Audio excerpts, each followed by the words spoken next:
मेरे ससुराल में तंत्र मंत्र के नाम पर जो होता था वो किसी डरावने सपने से कम नहीं था। मुझे भी उन सब में जबरन घसीटा गया और जब मैंने विरोध किया तो मेरे साथ ऐसी जबरदस्ती हुई, ऐसी मानसिक और शारीरिक यातनाएं दी गईं जिसे याद करके आज भी मेरी रूह कांप उठती है। करीब 25 साल की एक महिला, आंखों में आंसू, आवाज कांपती हुई कानपुर के सिविल लाइंस थाना क्षेत्र में पुलिस कमिश्नर के सामने बैठी थी। वो अपनी फरियाद लेकर पहुंची थी, लेकिन ये कोई आम शिकायत नहीं थी। जैसे वो अपनी आप बीती सुना रही थी, कमरे में सन्नाटा गहराता जा रहा था। उसकी बातों में डर था और ऐसी सच्चाई छिपी थी जिसे सुनकर खुद पुलिस कमिश्नर भी हैरान रह गए। 6 मार्च 2024 को कानपुर के पांडु नगर में रहने वाले एक ज्वेलरी कारोबारी परिवार में उसकी शादी हुई थी। मायके वालों ने अपनी हैसियत से बढ़कर करीब 5 करोड़ रुपए खर्च किए। महंगी कार, सोने चांदी के जेवर, लग्जरी सामान, सब कुछ दिया गया। लेकिन शादी के कुछ ही दिनों बाद उसे एहसास होने लगा कि ये रिश्ता बराबरी का नहीं बल्कि एक सौदा था, जिसमें उसकी कीमत लगातार बढ़ाई जा रही थी। ससुराल पहुंचते ही ताने शुरू हो गए। इतना ही लाना था, 2 किलो सोना और कैश की बात हुई थी। धीरे धीरे ये ताने दबाव में बदल गए। 1 किलो सोना, महंगा फर्नीचर, यहाँ तक कि एक फ्लैट तक की मांग की जाने लगी।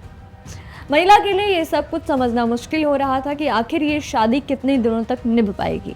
फिर वो एक रात, वो रात जिसने उसकी पूरी जिंदगी बदल दी। आधी रात को उसे अचानक बुलाया गया घर के एक कमरे में, जहां पहले से ही ससुर, बाबा ससुर, देवर, पति, सास बैठे हुए थे।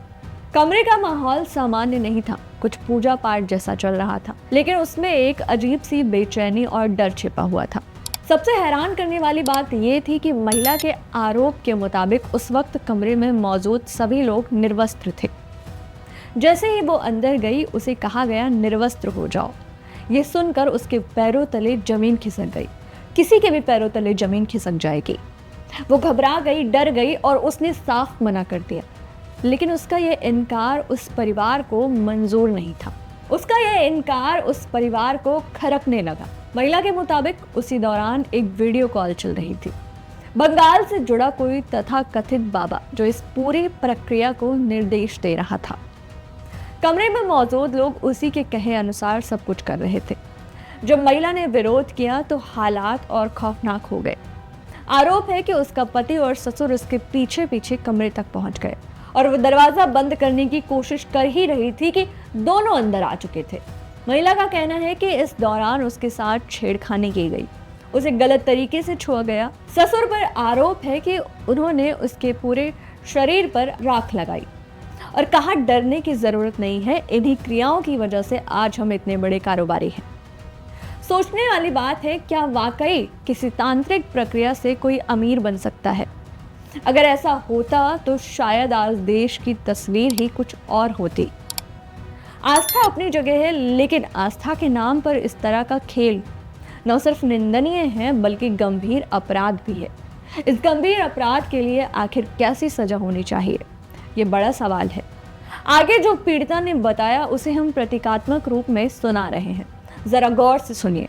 मेरी शादी 6 मार्च 2024 को पांडु नगर के रहने वाले ज्वेलरी कारोबारी कौतुब मिश्रा से हुई थी। मेरे पिता ने अपनी हैसियत के अनुसार और रिश्तेदारों की मदद से शादी में 5 करोड़ रुपए खर्च किए। साथ ही दहेज में फॉर्च्यूनर गाड़ी और सोने चांदी के जेवर भी दिए थे। इसके बावजूद मेरे बाबा ससुर राजेंद्र मिश्रा, ससुर विनी, सास रश्मि, पति कौतुब और देवर सचिन इससे खुश नहीं थे।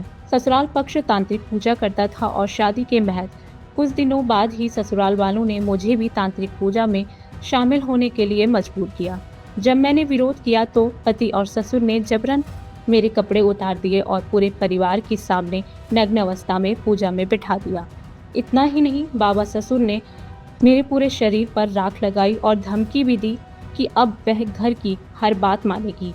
अगर उसने उनकी बात नहीं मानी तो तंत्र मंत्र के जरिए मुझे पागल कर दिया जाएगा। तो सुना आपने, महिला ने बताया कि उसे बार बार धमकाया गया। अगर उसने उनकी बात नहीं मानी तो तंत्र मंत्र के जरिए उसे पागल कर दिया जाएगा। अब सवाल ये उठता है कि ये ससुराल था या डर और अत्याचार का कोई अड्डा? यही नहीं, कहानी और भी स्याह होती चली गई। जब महिला ने अपने पिता को सब कुछ बताया पिता ने ससुराल पक्ष से बात करने की कोशिश की, लेकिन वहां से एक नई मांग सामने आई, 1 फ्लैट और 1 किलो सोना। महिला के मुताबिक जब उसने अपने पति से इस पूरे मामले पर सवाल उठाया तो वो उसे घुमाने के बहाने पहले बंगाल और फिर बाली ले गया, लेकिन वहां जो हुआ उसने इस कहानी को और खतरनाक बना दिया। आरोप है कि वहां उसकी जान लेने तक की कोशिश की गई।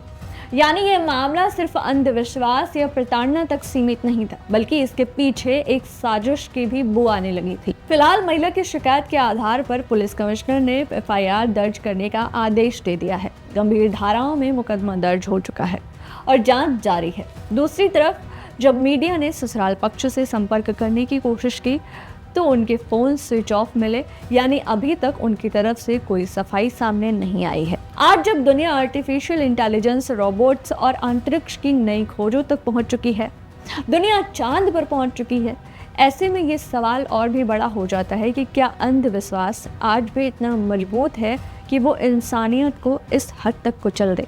ये सिर्फ एक महिला की कहानी नहीं है, ये उस कड़वे सच की झलक है जहाँ लालच, अंधविश्वास और ताकत का गलत इस्तेमाल मिलकर इंसानियत को शर्मसार कर देते हैं।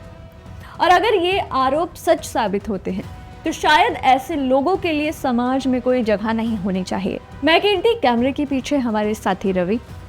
ऐसे ही क्राइम स्टोरीज को देखने के लिए बी न्यूज़ को सब्सक्राइब करना ना भूलें। धन्यवाद। आजकल बिजली का बिल कितना बढ़ गया है ना। अरे फिर से बिजली चली गई। सामने वाले घर में तो लाइट जा ही नहीं रही।